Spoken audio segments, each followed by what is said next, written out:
Hello बच्चों, कैसे हो आप लोग। मैं बिल्कुल बढ़िया हूँ और आप लोग भी शायद बढ़िया होंगे।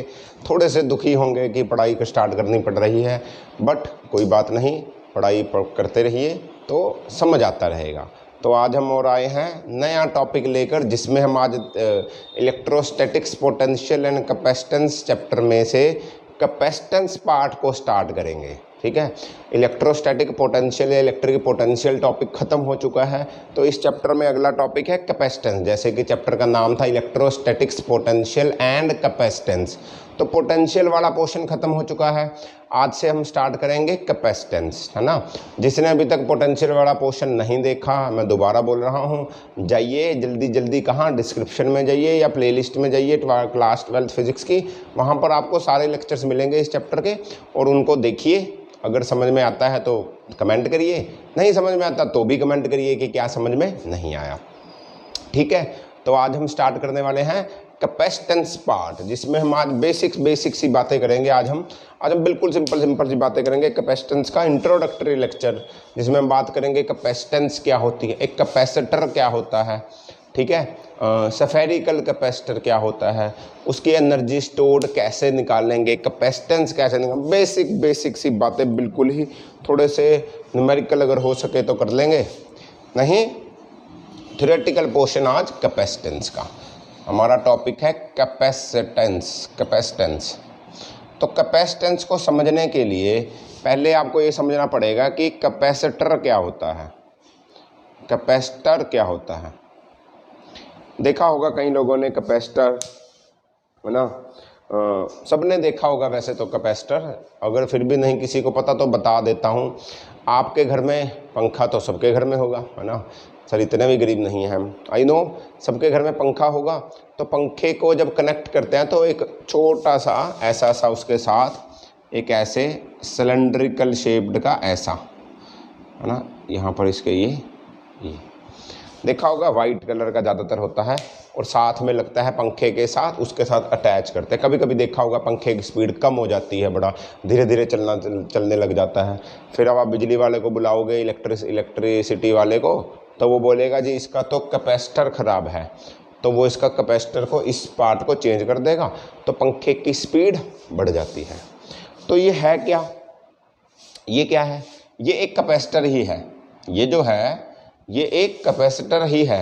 ये क्या करता है, अच्छा पंखे में लगा हुआ, ये क्या करता है, कैपेसिटर होता क्या, अच्छा कैपेसिटर क्या होता है, कैपेसिटर ना एक कंडक्टर है एक तरह से, जो चार्ज को स्टोर करता रहता है, समझ रहे हो, चार्ज को, करंट को स्टोर करता रहता है अपने अंदर, स्टोर करता रहता है, स्टोर, उसके ऊपर ना उसकी स्पेसिफिकेशन लिखी होती है, ये कितने का कैपेसिटर है, 2.5 एम्पीयर, 3 एम्पीयर, 4 एम्पीयर, 5 एम्पीयर। वो मतलब है कि वो इतना मैक्सिमम करंट स्टोर कर सकता है। मेरी बात समझ में आई। अच्छा, करता क्या है ये क्या करता है, एक कैपेसिटर एक डिवाइस होती है जो अपने अंदर चार्ज को स्टोर करता रहता है, स्टोर करके क्या करता है, जब ना जैसे पंखा चलाना, हमने पंखे को ऑन करना है, तो मान लो आपके पीछे से, आपके बटन में से, उस तार में से 2 एम्पीयर का करंट आ रहा है, समझ रहे हो, 2 एम्पीयर का करंट पंखे तक जा रहा है, मान लो, एग्जाम्पल ले रहा हूँ मैं, अभी कोई पूरी एक्यूरेट बातें नहीं कर रहा, बट पंखे को स्टार्ट होने के लिए ना 2 एम्पीयर नहीं चाहिए, उसको ज़्यादा चाहिए। पंखे को स्टार्ट करने के लिए ज़्यादा करंट चाहिए। एक बार स्टार्ट हो जाएगा तो थोड़े करंट में भी चलता रहेगा, समझ में आई बात। तो पहली बार उसको ज़्यादा करंट देना है, बट आ तो 2 एम्पीयर ही रहा है ना, जो ये पंखे से तार गई, यहाँ से तो नॉर्मल करंट एक कंटिन्यूस उस पर कॉन्स्टेंट उस पर आता रहेगा, बट हमें तो ज़्यादा चाहिए। तो ये ज़्यादा करंट कहाँ से आएगा, तो हम ना कैपेसिटर लगा देते हैं पंखे में, हम ना पंखे के साथ एक कैपेसिटर लगा देते हैं। किसी में देखोगे कूलर होता है ना, कूलर में देखा होगा आपने, उसमें भी लगा होता है, तो हम कैपेसिटर लगाते हैं। वो क्या करता है, वहाँ से चार्ज उठाता रहता है, करंट उठा के स्टोर करता रहता है। जैसे 5 एम्पीयर का है तो 5 एम्पीयर उसने करंट स्टोर कर लिया, जब हमने ऑन किया तो उसके पास 2 की जगह 5 एम्पीयर पड़ा, तो इकट्ठा सप्लाई कर देगा पंखे को स्टार्ट करने के लिए, इकट्ठा 5 एम्पीयर करंट सप्लाई कर दिया और पंखा स्टार्ट हो जाएगा। फिर नॉर्मली छोटा छोटा करंट 2-2 एम्पीयर आता रहेगा और पंखा चलता रहेगा। समझ में आई बात, नहीं समझ में आई तो डेफिनेशन लिख लो। डेफिनेशन क्या लिखोगे, capacitor it is a device which is used to store electrical charge electrical charge and supply it at once when required. जब चाहिए होगा वो वाला एक्स्ट्रा चार्ज तो वो एक ही बारी में दे देगा। जैसे पंखे को स्टार्टिंग के टाइम पे ज़्यादा करंट चाहिए, ज़्यादा चार्ज चाहिए, तो वो कैपेसिटर के पास स्टोर्ड है, ठीक है, और वो उस चार्ज को आगे सप्लाई कर देगा और पंखा खुशी खुशी स्टार्ट हो जाएगा। पंखा क्या करेगा? खुशी खुशी स्टार्ट हो जाएगा। तो कैपेसिटर को सिंपल भी बोल सकते हो, ये एक डिवाइस है जो इलेक्ट्रिकल चार्ज को स्टोर करने के काम आता है। चार्ज को स्टोर करता है कैपेसिटर। समझ में आई बात? कैपेसिटर क्या करता है? चार्ज को स्टोर करता है। अब हम बात करेंगे कि कैपेसिटेंस क्या होती है। कैपेसिटेंस देखो, कैपेसिटर करता है चार्ज को स्टोर। एक कैपेसिटर की चार्ज को स्टोर करने की क्षमता, कितना चार्ज स्टोर कर सकता है, वो प्रॉपर्टी हुई कैपेसिटेंस, है ना। कैसे? The property of a capacitor, किसकी प्रॉपर्टी होगी? कैपेसिटेंस। एक कैपेसिटर की तो होगी।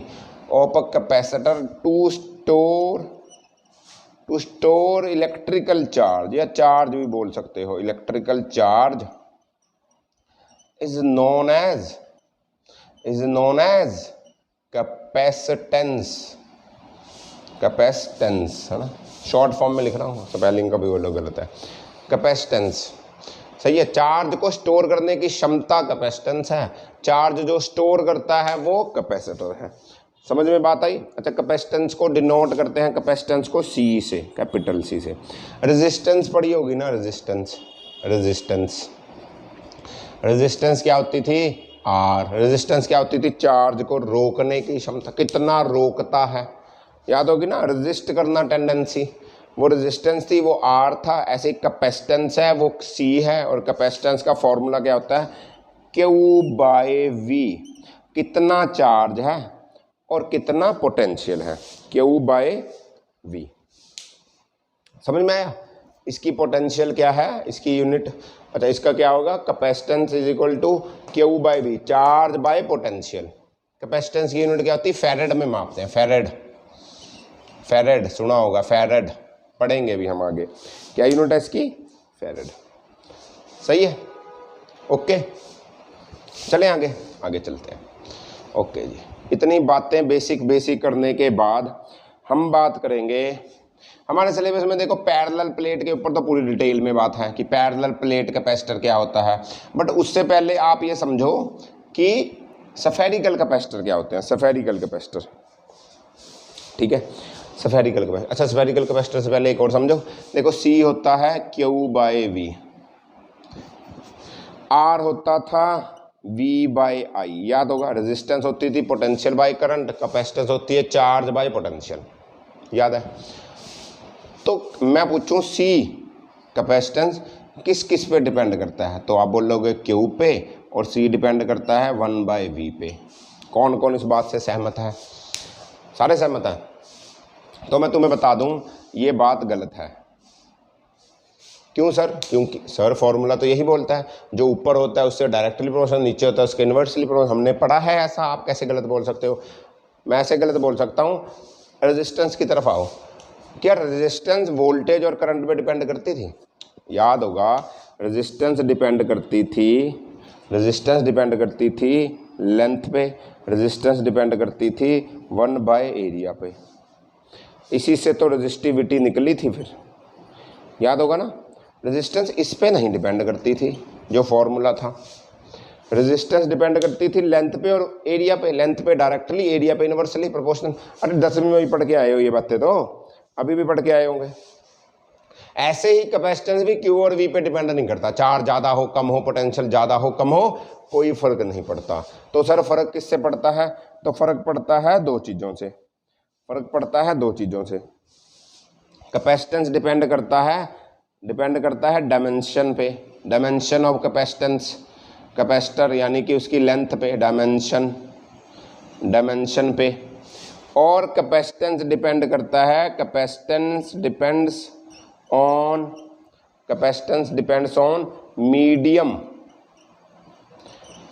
मीडियम मीडियम, या हम बोलते हैं प्रॉपर्टी ऑफ मीडियम भी लिख रखा है, बुक्स में लिखोगे प्रॉपर्टी ऑफ मीडियम।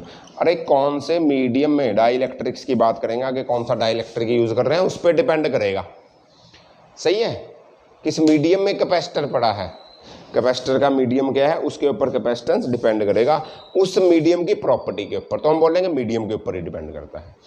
समझ में बात आई, कैपेसिटेंस Q और V के ऊपर नहीं डिपेंड करता, इस बात को याद रखना। जैसे रेजिस्टेंस V और I के ऊपर नहीं डिपेंड करती थी, ऐसे ही कैपेसिटेंस नहीं डिपेंड करता। रेजिस्टेंस और कैपेसिटेंस एक दूसरे के ऑपोजिट्स हैं, याद रखोगे ना इस बात को, पक्का। तो हम बात करते हैं स्फेरिकल कैपेसिटेंस की, स्फेरिकल कैपेसिटेंस कह रहा हूँ, स्फेरिकल कैपेसिटर की, स्फेरिकल कैपेसिटर। स्फेरिकल कैपेसिटर कैसा होता है सर? स्फेरिकल होगा। स्फेरिकल कैपेसिटर कैसा होता है? स्फेरिकल। अब यूज़ नहीं करते हम, मैं तुम्हें पहले बता दूं, स्फेरिकल कैपेसिटर साइज़ में बहुत बड़े होते थे, अब ये ऑब्सोलीट हो चुके हैं। थोड़ा थोड़ा बता रहा हूँ, इसके बाद डिटेल बात करेंगे। पैरेलल प्लेट हमारे सिलेबस में है, सिर्फ समझने के लिए कि पैरेलल प्लेट में जल्दी समझ आए। स्फेरिकल कैपेसिटर बिल्कुल आसान सा होता है, इसको समझ लो पहले। स्फेरिकल कैपेसिटर क्या होता है? इसके ऊपर चार्ज होगा, पूरे पे ऐसे फैला हुआ होगा, मान लो प्लस नेगेटिव कुछ भी हो सकता है, इसके पूरे के ऊपर चार्ज होगा, क्या? Q चार्ज, है ना। जितना ही ले सकता है मैक्सिमम चार्ज उसको बोलते हैं Q चार्ज। इस स्फेरिकल कैपेसिटर का रेडियस है R, मान लो इस स्फेरिकल कैपेसिटर का रेडियस है R, तो इसका कैपेसिटेंस कितना होगा? Q/V। सही है, Q/V, ओके। तो Q/V, Q तो ये रहा Q चार्ज। V क्या होता है? V क्या होता है जी? तुम्हें याद होगा, V potential at a point. मान लो मैं सरफेस पे इसका वो देख रहा हूँ कैपेसिटेंस, है ना, तो V क्या होता था? Potential at a point. Potential at a point क्या होता था? हमने निकाला था ना, भूल गए, हमने निकाला था K, और जो चार्ज है इसके अंदर पड़ा है KQ/R, P भी हटा देता हूँ। पोटेंशियल क्या होता था? KQ/R। तो कैपेसिटेंस क्या हुआ? Q/KQ/R। स्फेरिकल, सिर्फ स्फेरिकल की बात कर रहा हूँ इसमें, तो Q से Q कटेगा, R ऊपर चला जाएगा, Q से Q कटेगा, R ऊपर जाएगा, तो ये बना R/K, R/K। समझ में आई इतनी बात? ठीक है। अच्छा, तुम्हें K की वैल्यू याद होगी, K को बोलते थे 1/4 पाई एप्सिलॉन नॉट। K की वैल्यू पुट करोगे, ऊपर जाके चला जाएगा, बनेगा 4 pi epsilon not into K। C क्या आया? 4 pi epsilon not into K। 4 spherical capacitor, सिर्फ स्फेरिकल के लिए याद रखना, हर एक की बात नहीं कर रहा, हमारे सिलेबस में डिटेल में बात नहीं है इसकी, बट इसको समझोगे तभी बात आएगी आगे। तो इससे क्या समझ में आता है? 4/K तो है ही नहीं ना, आ रहा है ये, सॉरी ये लो आ रहा है। तो कैपेसिटेंस किसके ऊपर डिपेंड करेगी? देखो कैपेसिटेंस किसके ऊपर डिपेंड करेगी? मीडियम पे। कैपेसिटेंस किस पे डिपेंड कर रही है? डायमेंशन पे। जितना बड़ा कैपेसिटेंस, कितना बड़ा स्फेरिकल कंडक्टर होगा उतनी ज़्यादा कैपेसिटेंस आएगी, जितना छोटा होगा उतनी कम कैपेसिटेंस आएगी। जैसा इसका मीडियम होगा, epsilon not, permittivity of the medium, chapter 1 में पढ़ा था, तो मीडियम पे और इस पे 4 और पाई पे डिपेंड कर रही है, तो कांस्टेंट है। अब लगे सर 4 पाई पे कर रही है, कई बच्चे ऐसे शैतान होते हैं कि सर 4 और पाई पे भी तो कर रही है, ये तो है ही कांस्टेंट। समझ आए कैसे पता लगा किस पे डिपेंड करती है? ठीक है, ओके। चलें अब आगे की तरफ करते हैं। अगला टॉपिक पढ़ेंगे हम, energy stored in a capacitor. Energy stored in a capacitor, हमारे सिलेबस में इसका टॉपिक है energy stored in a capacitor. उसमें कुछ डिफाइंड नहीं है कि एनर्जी स्टोर्ड किसकी करनी है, स्फेरिकल की करनी है, पैरेलल प्लेट की करनी है, तो हम दोनों कर रहे हैं, है ना, कोई शंका नहीं रखना चाहते। तो हम बात कर रहे हैं स्फेरिकल कैपेसिटर की। पहले स्फेरिकल कैपेसिटर, स्फेरिकल कैपेसिटर की energy stored in a capacitor. देखो कैसे करेंगे, देखो ये रहा एक स्फेरिकल कैपेसिटर जिसका रेडियस है चार्ज, इसके ऊपर है मान लो प्लस Q चार्ज। अच्छा, इसके ऊपर प्लस Q चार्ज कहाँ से आया होगा? अरे जब करंट इसमें नहीं छोड़ा गया होगा, पंखे में कैपेसिटर लगाया तो यार वो खाली होगा, उसके ऊपर कोई चार्ज नहीं होगा। धीरे धीरे हमने करंट छोड़ा तो धीरे धीरे थोड़ा थोड़ा कर चार्ज इसमें आया होगा, जितनी इसकी स्पेसिफिकेशन थी उतना चार्ज इसका फुल हो गया होगा। मान लो इसके अंदर Q चार्ज आ सकता है मैक्सिमम, तो क्यू चार्ज पहले अपने आप थोड़ी आया, इधर से मैंने उठाया होगा, छोटा छोटा डी क्यू चार्ज रखा होगा, डी क्यू थोड़ा थोड़ा भेज रहा हूँ, करंट छोड़ रहा हूँ तो चार्ज जा रहा होगा, डी क्यू कर करके एक टाइम में इसके पास क्यू चार्ज पूरा हो जाएगा। इतनी बात में किसी को दिक्कत? पक्का? अरे सही है, समझ में आई? अच्छा नहीं समझ में आई, देखो मान लो at time T, at time ये टाइम लिख रहा हूं, at time T is equal to 0। जब टाइम टी था 0, जब टाइम 0 था, कुछ भी टाइम नहीं हुआ था, अभी स्टार्टिंग, अभी करंट छोड़ा ही नहीं, तो चार्ज था इसके ऊपर 0। तो इसके ऊपर जो चार्ज था समझो वो था 0। धीरे धीरे कुछ टाइम बीत गया, मतलब टाइम अब हो गया टी के बराबर, थोड़ा सा टाइम हो गया, तो इसके ऊपर डी क्यू चार्ज आने के कारण कुछ चार्ज आ गया, मैं मानता हूं स्मॉल क्यू चार्ज चला गया इसका। अभी पूरा नहीं भरा ये, अभी जितना मैक्सिमम चार्ज प्लस क्यू आ सकता था नहीं आया, अभी कम चार्ज आया है। फिर जब टाइम पूरा खत्म हो चुका, मतलब बहुत ज़्यादा टाइम हो चुका है, इन्फिनिटी मान लो, टाइम हो चुका बहुत ज़्यादा, खत्म हो चुका पूरा वो टाइम जब इसके ऊपर पूरा चार्ज। अब इन्फिनिटी का मतलब ये नहीं है कि बहुत 2-4 महीने 10 महीने में आएगा, नहीं, इन्होंने मानो पूरा टाइम खत्म हो चुका है, बहुत टाइम के बाद, तो ये पूरा चार्ज जितना डी क्यू करके जितना इसका पूरी कैपेसिटी थी वो फिल हो चुकी। अब इसके ऊपर चार्ज है क्यू, अब इसके ऊपर चार्ज है क्यू। पक्का समझ में आई बात? सही है ना? अच्छा एक बात देखो, यहाँ पर C क्या होता है, क्यू बाय वी। C क्या होता है, क्यू बाय वी। मैं बोल सकता हूँ V is equal to Q by C, V is equal to Q by C. सही है?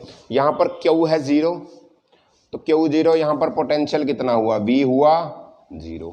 यहाँ पर देखो, यहाँ पर V कितना हुआ, क्यू बाय सी, क्यू है स्मॉल क्यू अपॉन सी, यहाँ पर क्यू कितना हुआ, V is equal to Q by C, और वो है क्यू बाय सी जो अभी कैपिटल क्यू हुआ। इतनी बात में किसी को दिक्कत? पक्का जी? देखो अब मैंने क्या किया, मैंने यहाँ से चार्ज उठाकर यहाँ रखा, तो इसको यहाँ से भेजने में, यहाँ से कुछ वर्क डन करना पड़ा होगा, कुछ डी क्यू चार्ज भेजने में वर्क डन करना पड़ा होगा ना। फॉर्मूला याद है? फॉर्मूला याद है? वी पी या potential difference is equal two plus of work done by external force divided by charge जो भेजा है। ये फॉर्मूला याद है कि नहीं, भूल चुके हो? ठीक है, तो छोटा सा चार्ज भेजने को छोटा सा वर्क डन करना पड़ा होगा, तो छोटा सा वर्क डन किया डी डब्ल्यू, चार्ज भेजा डी क्यू, और पोटेंशियल डिफरेंस कितना हो, कहाँ, मान लो इन्फिनिटी से उठाकर यहाँ भेजा, तो फाइनल पोजीशन ये V, मान लो ये पॉइंट P है ना, इसका ये चार्ज का P है, minus V infinity is equal to D W by D infinity. और ये वर्क डन क्या किया, इन्फिनिटी से P पे भेजने वाला वर्क डन है। पक्का? मान लो ये वाला चार्ज इन्फिनिटी पे पड़ा है, तो इन्फिनिटी का पोटेंशियल हम मानते थे 0, तो ये वाला पोटेंशियल बचेगा 0 हो जाए, क्या आएगा, D W by D Q. तो वर्क डन कितना हुआ, V इंटू डी क्यू। कितना वर्क डन हुआ जी, V इंटू डी क्यू। पक्का? इतनी बात समझ में आई? अब एक बात याद रखना, इसको रब कर दूं, नोट कर लिया ना? ओके, अब एक बात याद रखना, हम बात कर रहे हैं एनर्जी स्टोर्ड इन कैपेसिटेंस की, हम निकाल रहे हैं वर्क डन। अब एक बात समझो कि जो ये वर्क डन मैं इसको उठा के यहाँ लाने में कर रहा हूँ, जो वर्क डन मैंने चार्ज को उठा के इसके अंदर डाला, चार्ज यहाँ पर आके रुक जाएगा, ये वर्क डन ही कैपेसिटर के अंदर as a potential energy store हो जाएगा। सुनो, द वर्क डन लिख लो, work done in bringing D Q charge to capacitor gets stored in the capacitor in the form of potential energy. ये potential energy की form में capacitor के अंदर स्टोर हो जाएगा, यानी कि मेरा वर्क डन ही इसकी एनर्जी है, मेरा वर्क डन ही इसकी एनर्जी है। समझ में आई क्या बात? देखो मेरे पास तो आया डी डब्ल्यू, अब पूरा वर्क डन थोड़ी है, तो छोटा सा वर्क डन किया डी क्यू को यहाँ लाने में, ऐसे डी क्यू कर करके बहुत ज़्यादा वर्क डन किया होगा। तो उस वर्क डन को निकालने के लिए मैं क्या करूँगा, इसको इंटीग्रेट कर दूंगा। इसको क्या करूँगा, इंटीग्रेट कर दूंगा। इसको इंटीग्रेट करूँगा तो यहाँ पर लिखूंगा कहीं, इसको रब कर देते हैं ना।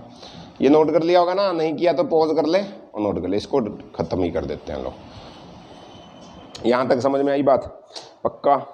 तो मैं क्या करूँगा, अच्छा यहाँ से यार उठ गया वो, कोई बात नहीं। तो मैं क्या करूँगा, डी डब्ल्यू को इंटीग्रेट करूँगा तो बन जाएगा डब्ल्यू, डी डब्ल्यू को इंटीग्रेट करूँगा तो बन जाएगा डब्ल्यू। वर्क वी कितना था मेरा, वी था Q by C, Q by C into Q by C into D Q. इतनी बात में किसी को दिक्कत? और इंटीग्रेट कहाँ से करूँगा, मैंने क्या किया था, टाइम 0 से टाइम इन्फिनिटी तक गया था। तो कैपेसिटेंस कितनी आ रही थी, कैपेसिटेंस या क्यू कितना आ रहा था, 0 से लेकर क्यू तक आ रहा था, है ना। इस टाइम पे क्यू हो गया था, याद होगा। टी पे क्यू था, टी इन्फिनिटी से तो क्यू हो गया था, पहले क्यू 0 था, फिर बढ़ता क्यू हो गया था। तो मैं डी क्यू के रिस्पेक्ट में करूँगा, इसकी इंटीग्रेशन करूँगा 0 से क्यू। पहले चार्ज 0 था, फिर पूरा हो गया चार्ज। और सी तो कांस्टेंट है, इसमें कैपेसिटेंस तो कांस्टेंट है। अरे कैपेसिटेंस तो डिपेंड ही नहीं करती चार्ज पे, कैपेसिटेंस तो चार्ज पे डिपेंड ही नहीं करती, अभी तो पढ़ाया था। तो ये कांस्टेंट, तो इसको अगर क्यू को integration D Q square bye 2, Q square की जगह ये रखूँगा तो क्या आ जाएगा, Q square bye 2 minus 0 square by 2। इसको पुट करूँगा तो क्या आया, क्यू स्क्वायर बाय 2c। ये क्या आया, वर्क डन। ये वर्क डन आया, हमें तो एनर्जी निकालनी है, और यही एनर्जी तो होती है वर्क डन। ये किस फॉर्म में स्टोर होगी, किस फॉर्म में स्टोर होगी, मैंने क्या बोला था, पोटेंशियल एनर्जी की फॉर्म में। तो वर्क डन ही पोटेंशियल एनर्जी के बराबर होगा, सही है। पोटेंशियल एनर्जी कितनी है, पोटेंशियल एनर्जी कितनी होगी, इन्फिनिटी, और इस पे फाइनल पोटेंशियल एनर्जी इस पे, तो final potential minus initial potential. Initially कहाँ पड़ा था, इन्फिनिटी पे पड़ा था, is equal to Q square by 2c। Infinity की पोटेंशियल एनर्जी मानता हूँ 0, तो final potential energy u is equal to Q square by 2c। ये क्या हुई एनर्जी, कौन सी एनर्जी, पोटेंशियल। वर्क डन जो हमने किया वो पोटेंशियल एनर्जी की फॉर्म में ही कैपेसिटर के अंदर स्टोर हो जाता है। इस बात को याद रखें, कितनी पोटेंशियल एनर्जी होती है, Q square is equal to 2c, Q square is equal to 2c। आपको याद होगा हमने सी स्फेरिकल के लिए निकाला था, क्या निकाला था, 4 pi epsilon not into r, ये निकाला था ना, 4 pi epsilon not into r। तो अगर मैं c की जगह इसकी वैल्यू पुट कर दूं तो मैं u को ये भी लिख सकता हूँ, Q square bye 8 pi epsilon not into r, 8 pi epsilon not into r, पक्का। अच्छा एक और बात याद रखो, कभी कभी u की वैल्यू v की फॉर्म में भी दे रखी होती है। देखो u को ऐसा भी लिख सकता हूँ, q is equal to 2 square minus c। Q होता है, याद होगा तुम्हें, क्यू को हम बोलते थे, देखो सी होता था क्यू बाय वी, तो क्यू होगा सी इंटू वी। तो क्यू की वैल्यू सी इंटू वी यहाँ पुट करूँगा तो आएगा C square V square by 2c। C से ये सी मरा तो यू कितना आया, वी स्क्वायर सी बाय 2, ऐसा भी लिख सकता हूँ, या हाफ सी वी स्क्वायर, सही है। या मैं इसको लिख सकता हूँ u इज इक्वल टू क्या करता हूँ मैं, एक आएगा q, half q into V. देखो 3 फॉर्मूले हैं, जो गिवन होगा उसके हिसाब से आप रख लेना, 1 2 3 और एक 4, जो भी वैल्यूज गिवन होगी, जैसा भी जो आपको गिवन होगा। q और c गिवन है तो ऐसे निकालना, v और c गिवन है तो ऐसे निकालना, q और v गिवन है तो ये निकालना। कुछ भी नहीं है, इधर उधर किया हमने, कुछ ज़्यादा बात थोड़ी करी है, सिर्फ इसको थोड़ा सा हिला दिया और उससे सॉल्व हो गया। सही है, समझ में आया, पक्का, ठीक है जी, ओके। तो मुझे लगता है कि आज के लिए छोटा लेक्चर ही सही रहेगा। अगले टॉपिक में हम पैरेलल प्लेट कैपेसिटर को डिटेल में स्टडी करेंगे। पैरेलल प्लेट कैपेसिटर अगले लेक्चर से स्टार्ट करते हैं, ठीक है। तो आज छोटी सी वीडियो देखिए, इसको समझिए, तभी पैरेलल प्लेट कैपेसिटर समझ में आएगा। ओके, तो पढ़ते रहिए, एंजॉय करिए, खुश रहिए। मिलते हैं अगले टॉपिक के साथ जिसमें हम पढ़ेंगे पैरेलल प्लेट कैपेसिटर। तब तक bye bye, all the very best, bye bye.